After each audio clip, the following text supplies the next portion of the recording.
দর্শক আসসালামু আলাইকুম, কেমন আছেন আপনারা সবাই?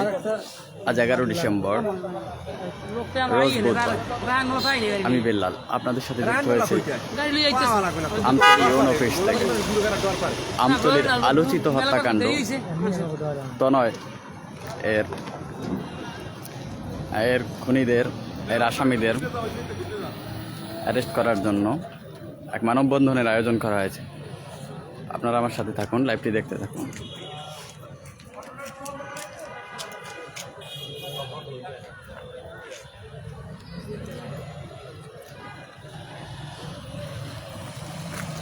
দর্শক আপনারা দেখতে পাচ্ছেন আমতলী ইউনো অফিস গেটে এক মানববন্ধনের আয়োজন করা হয়েছে।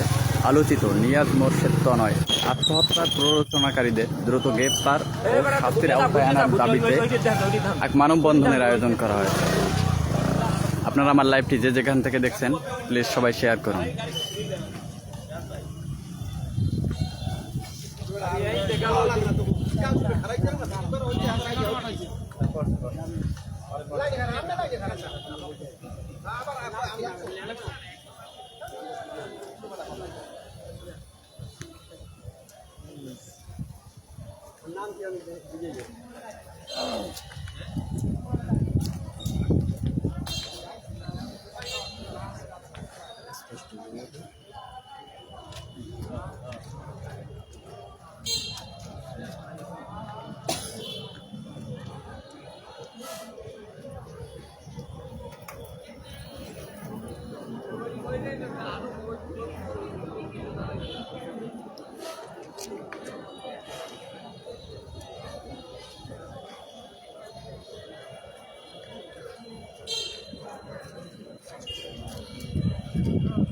এই মানববন্ধনের আয়োজন করেছে আমতলী এলাকাবাসী ও আমতলী উপজেলার সর্বস্তরের জনগণ।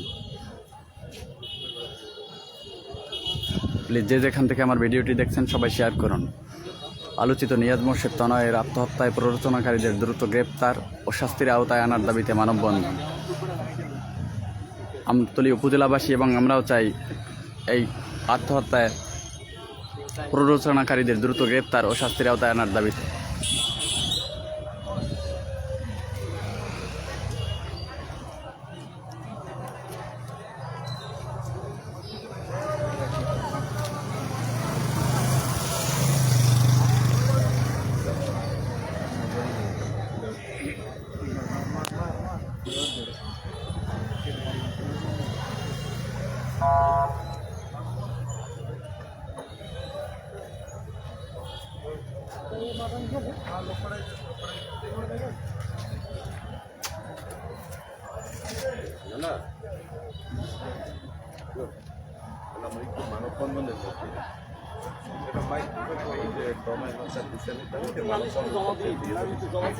তুমি আমার আগে কও নাকি কও নাকি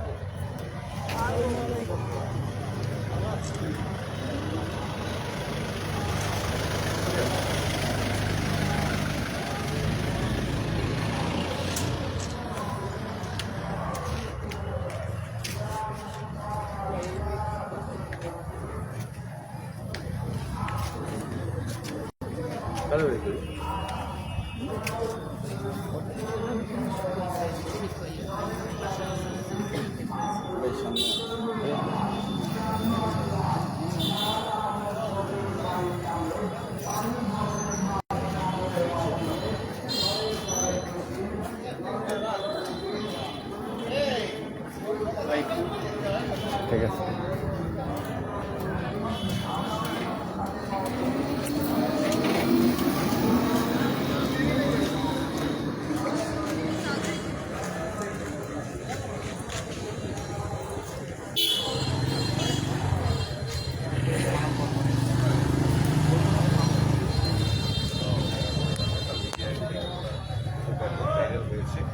সেই পরপরই কিন্তু আমরা দেখেছি যে তার পরিবারের একটি মামলা দায়ের করেছেন এবং সেই মামলায়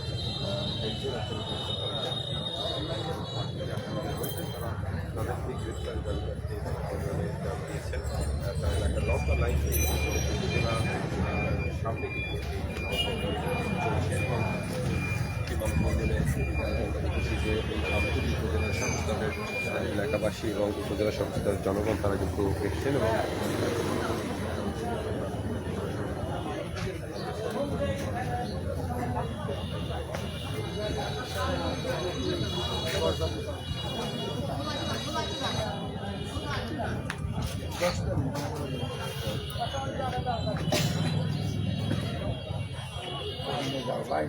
সামনে দিয়ে লাইনে যাও একটা যাও আরেক বক্তব্য মাইকেন থেকে ঠিক আছে ঠিক আছে কেটে ঠিক আছে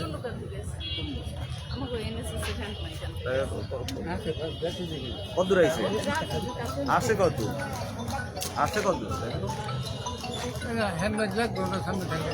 মাইক লাগবে না তুই মাইক ছাড়াই দেখ বক্তব্য কি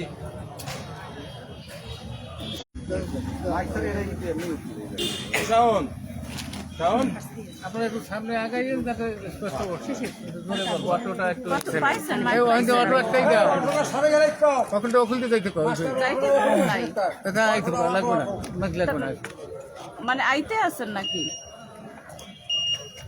ও, আচ্ছা আচ্ছা যাইতে পারে না এই চৌরাস্তায় যে আমি বেঁচে করছি লাগবে না বিসমিল্লাহির রহমানির রহিম। আজকে নিয়াজ মোর্শেদ তনয়ের পরিকল্পিতভাবে হত্যা এবং হত্যার উদ্দেশ্যে প্ররোচনা দেওয়ায় এই যে মামলা হয়েছে, তার বোন অ্যাডভোকেট তানিয়া বাদী হয়ে মামলা করেছেন। সেই মামলায় একজন আসামি 7 নম্বর আসামি অলরেডি পুলিশ কর্তৃক ধৃত হয়েছে। বাকি আসামিদের দ্রুত গ্রেপ্তার করে এই মামলার 1 নম্বর আসামি যার কারণে এই নিয়াজ মোর্শেদ তনয়ের আজকের এই পরিণতি হয়েছে এই অল্প বয়সে, সেই মিম সহ এই এজাহারভুক্ত সকল আসামিদের দ্রুত গ্রেপ্তার করে আইনের আওতায় আনার জন্য আজকের উপজেলা পরিষদ গেটে আমতলীর সর্বসাধারণের স্বতঃস্ফূর্তভাবে আজকের এই মানববন্ধনে আমরা একটা কথা বলতে চাই যে দ্রুত নিয়াজ মোর্শেদ তনয়ের এই মৃত্যুর পেছনে যারা দায়ী যাদেরকে আমরা এজাহারে নাম উল্লেখ করে আসামি করেছি তাদেরকে দ্রুত গ্রেপ্তার করে আইনে সুপর্দ করার জন্য আমরা তার পরিবার, এলাকাবাসী, তার বন্ধুবান্ধব, আত্মীয় স্বজন সহ আমতলীর সকল সর্বসাধারণ জনগণের পক্ষে আমরা আজকে মানববন্ধনটা করছি। এই মানববন্ধনের একমাত্র উদ্দেশ্য হয়েছে এই খুনিদের দ্রুত আইনের আওতায় এনে দ্রুত বিচার এবং বাস্তবায়ন করার জন্য আজকের এই মানববন্ধন। আপনারা জানেন এই ছেলেটা মৃত্যুর আগে তার মৃত্যুর জন্য কারা কারা দায়ী তার একটা নিজে ফেসবুকে স্ট্যাটাস দিয়ে গেছেন, সেখানে একটা ক্লিয়ার বলে গেছেন কারা কারা কিভাবে তাকে এই মৃত্যুর পথে ঠেলে দিয়েছে। এই জন্য আমরা তার স্ট্যাটাস সহ যাদের নাম বলছে এবং এজাহারে যাদের নাম আছে তাদেরকে দ্রুত আইনের আওতায় আনার জন্য দাবি করছি। তার পরিবারে তার বাবা আছেন এখানে উপস্থিত, তার বোন আছেন এবং তার আত্মীয় স্বজন, বন্ধু বান্ধব সকলের একটাই দাবি যে যারা এই নিয়াজ মোর্শেদ তনয়ের পরিকল্পিত হত্যার বিষয়ে জড়িত তাদেরকে দ্রুত আইনের আওতায় আনা হোক। এবং আপনাদের আর একটা আমি মেসেজ দিই, সেটা হচ্ছে 7 নম্বর আসামি অলরেডি গ্রেপ্তার হয়েছে, এটা আইনে করছে, এটা পুলিশ গ্রেপ্তার করছে, এটা আমরা তার পরিবারের লোক কারও আমরা এটা গ্রেপ্তার করি নাই। সেই আইন অনুযায়ী সে নির্দেশ হইলে তার বিচার হইবে, খালাস পাইবে বা এটা আইনে বিচার করবে। কিন্তু অলরেডি সে গ্রেপ্তার হওয়ার পর তার কিছু অনুসারী তারা বিভিন্নভাবে এই আমার বাদীকে এবং এই মামলায় যারা এই সাক্ষী আছে তাদেরকে বিভিন্ন হুমকি দিতেছেন এবং ফেসবুকে একজনের আমার নামটা খেয়াল নাই স্পষ্ট লেখছে পই পই করে হিসাব নেবে। এখানে একটা হত্যা মামলা হয়েছে, তারা পই পই করে হিসাব নেবে, এটা একটা উদ্দেশ্যমূলক এবং থ্রেট যে এই মামলায় যাতে বিচারটা বিঘ্নিত ঘটে। এই জন্য তারা ফেসবুক তো একটা ওপেন সোশ্যাল মিডিয়া, সেই জায়গায় সে একটা স্পষ্টভাবে মেসেজ দিয়েছে, যে মেসেজটা লেখা যে করছে এই যে পই পই করে হিসাব নেবে। এবং আজকে যে একজন আসামি গ্রেপ্তার আছে 7 নম্বর আসামি, সে এই তনয় যখন মৃত্যুর সাথে পাঞ্জা লড়তে আছে তখন সে ফেসবুকে কমেন্টস করছে যে সে নেশা করি আছে। কত বড় জঘন্য এবং জালিম লোক! সে একজন লোক যখন মৃত্যুর সাথে পাঞ্জা লড়ে তখন লাগছে যে সে নেশা করে গেছে। এই তনয় কেমন আপনারা ভালো করে জানেন। এবং তখন যে হাসপাতালে আছে কি কারণে সে হাসপাতালে আসলেন এটা আপনারা জানেন। তার একটা সন্তান আছে, এই সন্তানটাকেও তারা দেখতে দেয় নাই। এই যন্ত্রণা এবং পরিকল্পিতভাবে এই হত্যা হয়েছে। আমি আমার বক্তব্য আর দীর্ঘায়িত করব না। দ্রুত বাকি আসামিদের আমরা গ্রেপ্তার চাই এবং গ্রেপ্তার করে আইনের মাধ্যমে আইনের শাসন যাতে প্রতিষ্ঠা হয়, এই বিচার হোক, যাতে আমতুলিতে বা বাংলাদেশে এইরকম তনয়ের মতো আর কেউ পরিণতি না হয়। সকলকে ধন্যবাদ। দাদা আমি কিছু কম আমরা কথা বলবো এবং জানতে চাচ্ছি যে আপনার ছেলের কারা প্রলাপনকারী রয়েছেন, কাদেরকে আপনার আসামি করেছেন, কতজন আসামি করেছেন? আসসালামু আলাইকুম। আপনারা জানেন নিয়াজ মোর্শেদ তনয় আমার একমাত্র পুত্র সন্তান। সে ইউনিভার্সিটি থেকে পাস করা একজন শিক্ষিত ছেলে এবং 2018 সালে সে হজ করছে। আমাদের সংসারে আমরা তিনজনই আমরা হজ ফরজ পালন করছি। এটা সম্ভ্রান্ত মুসলিম পরিবার বলা যেতে পারে। এই পরিবারে ফারুক গাজীর মেয়ে আমার ছেলের সাথে যার বিবাহ বন্ধন হয়েছিল, সেই মেয়েটা বেপরোয়া এবং বলতে গেলে সে মানে সবসময় খোলামেলা চলার চেষ্টা করে, যা আমার ফ্যামিলির সাথে তার মিল হয় নাই। এই মিমের মা, মিমের ভাইয়ের বউ তাকে প্ররোচনা দিয়া অন্য ছেলের সাথে তাকে লাইন করাইছে। অন্য ছেলের সাথে যদি আপনারা সোশ্যাল মিডিয়ায় বা আমার ছেলের স্ট্যাটাসের মধ্যে আছে, এমনকি ওই ছেলের সাথে এই মেয়ে যে জড়াজড়ি করে আছে সেটাও কিন্তু ফেসবুকে আছে, সেটাও ছবি আছে, আপনারা দেখতে পারেন। আমার ছেলেকে হত্যার পিছনে আমি দায়ী করব ফারুক গাজী, ফারুক গাজীর স্ত্রী নীলা আক্তার এবং ফারুক গাজীর ছেলে মিঠু, মিঠুর বউ নিশাদ এবং মঞ্জু গাজী। এরা সরাসরি জড়িত এবং এদের এই এজেন্টটাকে বাস্তবায়ন করার জন্য এখানে দুইজন উকিল আছে, উকিল হরিহর এবং শানু উকিল, এই দুইজনে ওদের এজেন্টটা বাস্তবায়ন করছে। আমার ছেলের সাথে একটা মীমাংসা হওয়ার জন্য একটা রোয়েদাদ তৈরি হয়েছিল। এই রোয়েদাদটা গত 8 তারিখ কোর্টে জমা দেওয়ার কথা এবং এইটা তৈরি হওয়ার পরে আমার ছেলে ওদের যা মালামাল আমরা সব বুঝিয়ে দিয়ে দিছি তাদেরকে এবং রোয়েদাদের একটা কপি চাইছি, রোয়েদাদের কপি চাইছি এবং সালিসি বৈঠকের সভাপতি অ্যাডভোকেট কাদের মেয়ের সাথে আমরা দেনা পাওনা পরিশোধ করে দিছি এবং হাতের উকিল সাহেব বলছেন একটা ফটোকপি দেওয়ার জন্য। একটা ফটোকপিও তাকে আমাদেরকে হরিহর বাবু দেয় নাই। অথচ আমার ছেলে 1 তারিখ মৃত্যুবরণ করেছে, 8 তারিখ হরিহর বাবু সেই রোয়েদাদ ওই বিপক্ষর হাতে যাওয়ার জন্য সে কোর্টে জমা দিয়ে দিয়েছে, অর্থাৎ কোর্ট থেকে যেন সেই লোকজনে নিতে পারে। হরিহর এবং শানু এই দুইজনে এই হত্যার পিছনে বড় রকমের ভূমিকা রাখছে। আমি তাদের বিচার চাই। আমি আইনের কাছে আবেদন করব, বিচার বিভাগের কাছে আবেদন করব, যে ধারা অনুযায়ী সাক্ষী প্রমাণ সাপেক্ষে যে বিচার হয় সেই বিচারটা যেন কার্যকরী করা হয় এবং ন্যায় বিচার করা হয়। আমি এই দাবি রাখবো প্রশাসনের কাছে। এরপরে আমার বাসায় গিয়া মঞ্জু গাজীর ভাগ্না, ওর নাম কি প্রিন্স, জসিম, এরা সরাসরি আমাদেরকে হুমকি দিয়ে আসছে, যার ভিডিও রেকর্ড আমার কাছে আছে। ওই মেয়ে যে ওই ছেলের সাথে কথাবার্তা বলছে তার ভিডিও রেকর্ড আমার কাছে আছে। এরকম প্রমাণ সাপেক্ষে যেটা প্রমাণ আমার কাছে আছে, মিডিয়া চাইলে আমি প্রমাণ দেব, কোর্টে আমরা প্রমাণ দেব। প্রমাণ সাপেক্ষে, সাক্ষী সাপেক্ষে যে বিচার হয় আমরা দ্রুত সেই বিচার কামনা করি। একজন আসামি হাজতে আছে, সে কতটা দায়ী এটাও আমরা প্রমাণ দেবো। আমার এই ভিডিওতে আছে যেদিন 20-5 তারিখে এই খালিদের বাবা, খালিদের মা, খালিদের চাচা এরা আমার বাসায় গিয়ে সরাসরি হুমকি দিয়ে আসছে এবং বলছে আমার সংসারটাকে, আমার ছেলেকে নিঃশেষ করে দেবে। সেটা স্পষ্ট ভিডিওতে আছে এবং আপনারা শুনতে পারেন। আমার ছেলেকে শেষ করে দেবে, আত্মা কাটতে দেবে, আমার সংসারটা তিলে তিলে শেষ করে দেবে, এই কথা মঞ্জু গাজী হুমকি দিয়েছে, খালিদ হুমকি দিয়েছে, যেটার স্পষ্ট রেকর্ড আছে আমার কাছে। আপনারা যদি শুনতে চান, কোর্ট যদি আজকে জানতে চায়, আমি সেটা কোর্টে আমি দাখিলও করছি, আবার দরকার হয় কোর্টকে শোনাবো। আমার ছেলে মরার আগে, মৃত্যুর পূর্ব মুহূর্তে কোনো লোক মিথ্যা কথা বলতে পারে না। আমার ছেলে যে মোবাইল স্ট্যাটাস দিয়ে গেছে সেইটা আপনারা যদি দয়া করে পড়েন, তাহলে আমরা সব কিছু পরিষ্কার হয়ে যাবেন এবং সব কিছু আপনারা জানতে পারবেন।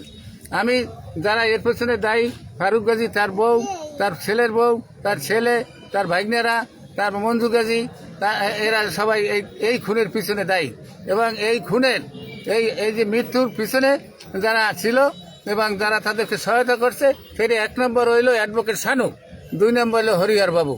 এদেরও আমি শাস্তি চাই, বিচার চাই, আইনের কাছে আমার এই আবেদন। ধন্যবাদ। আমরা কথা বলবো এখন এই মামলার যিনি বাদী রয়েছেন, তনয়ের বোন আমরা একটু জানতে চাচ্ছি যে আপনারা কতজনকে আসামি করা হয়েছে এবং কাকে গ্রেপ্তার করা হয়েছে এবং কেনই বা এই প্ররোচনা ঘটনা ঘটেছে। বিসমিল্লাহির রহমানির রহিম। আসসালামু আলাইকুম। আমি নিয়াজ মোর্শেদ তনয়ের বড় বোন অ্যাডভোকেট তানিয়া। আমার বাবা অসুস্থ বিদায় ওর এই মৃত্যুর পিছনের যে কারণ, ওর যে প্ররোচনা করছে যারা, মানে ওর মৃত্যু বলা যায় না, এটাকে ওকে খুন বলা হয়। মানে ওকে খুন করা হয়েছে, ওকে এমন ভাবে মানসিক এবং ফিজিক্যালি টর্চার করা হয়েছে, মানসিক টর্চার করা হয়েছে যাতে ও নিজ থেকে এই পথটা বেছে নেয়। ওকে বিভিন্নভাবে হুমকি দিচ্ছে, যেমন আমরা ওর ফ্যামিলির মেম্বার, আমাদেরকেও হুমকি দিচ্ছে, আমাদেরকে শেষ করে দিবে, বাসায় যে হুমকি দিচ্ছে। এবং আমি একজন অ্যাডভোকেট, আমি কোর্টে আসি, আমাকেও তারা হুমকি দেয়, আমাকে তুলে নিয়ে যাবে, তারপর গুম করবে। আমার বাচ্চারা আছে, আমার ফ্যামিলির অন্য মেম্বার আছে, সবাইকে তারা মারবে, গুম করবে। এবং এখনো তারা ফেসবুকে স্ট্যাটাস দেয় যে এর যে মামলা হয়েছে এর জন্য তারা এর প্রতিশোধ তারা নেবে। তারপরে আমার ভাই ওর বউয়ের সাথে যেটাই হয়েছে সব কিছু, মানে আপনারা জানেন, এর আগে আমার বাবা সব বলছে যে কি সমস্যা হয়েছে, কিন্তু এর পিছনে ওর বাবা মা, মেয়ের বাবা মা ফারুক গাজী, তারপরে নীলা আক্তার, মঞ্জু গাজী, তারপরে তাদের ফুফাতো ভাই, মেয়ের ফুফাতো ভাই মঞ্জু গাজী, ফারুক গাজীর ভাইগনারা, এরা আমার ভাইকে বিভিন্নভাবে টর্চার করছে।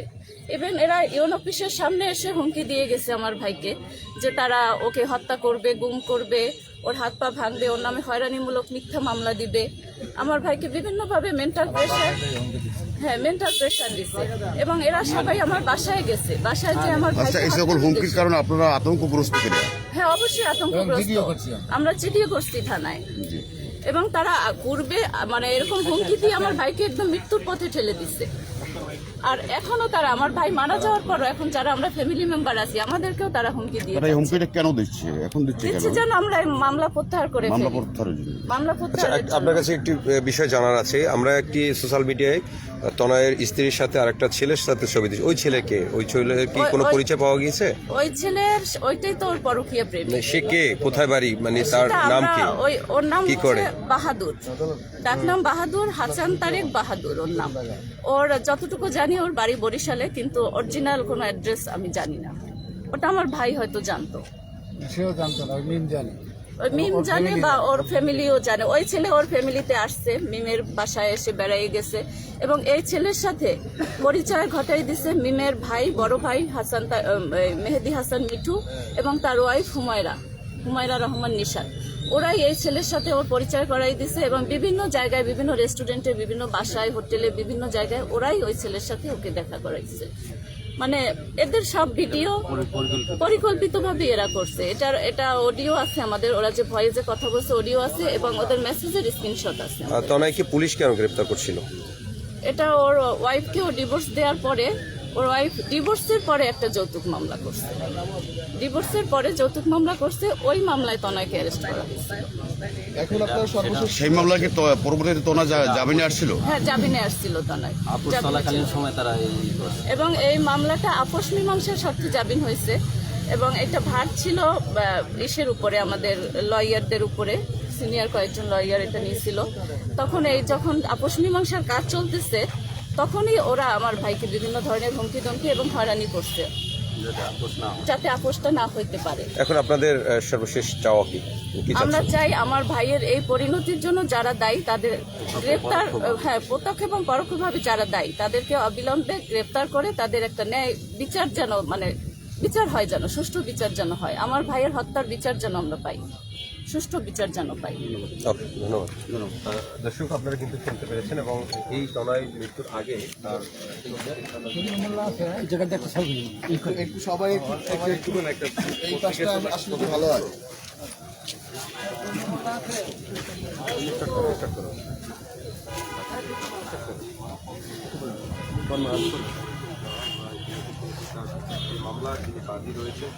দর্শক, এতক্ষণ আপনারা শুনছিলেন আলোচিত নিয়াজ মোর্শেদ তনয় এর বাবা এবং বোনের কথা।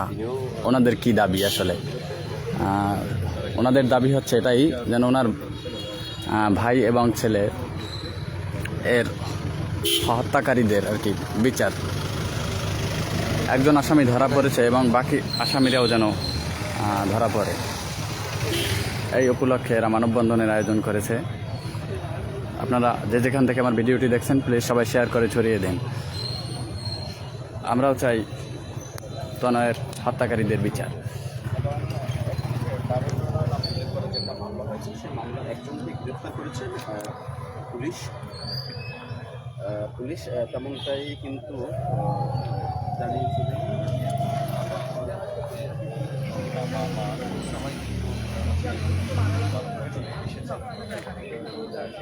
থেকে সরাসরি দেখানোর চেষ্টা করছি এবং সকাল থেকে কিন্তু এই উপজেলা নির্বাহী অফিসের কার্যালয়ের সামনে কিন্তু তারা দাঁড়িয়েছিলেন ফেস্টুন এবং ব্যানার নিয়ে, এবং সেই ব্যানার কিন্তু আসামিদের ছবি রয়েছেন এবং যারা যারা সংশ্লিষ্টতা এই প্ররোচনা করেছেন এবং তার যে আগে তিনি এবং ছবি সহ সেই যে ছবির সাথে কথা বলতো সেই বিষয় সহ সব কিছু ফেসবুকে এবং সেই তো এই সকল পানি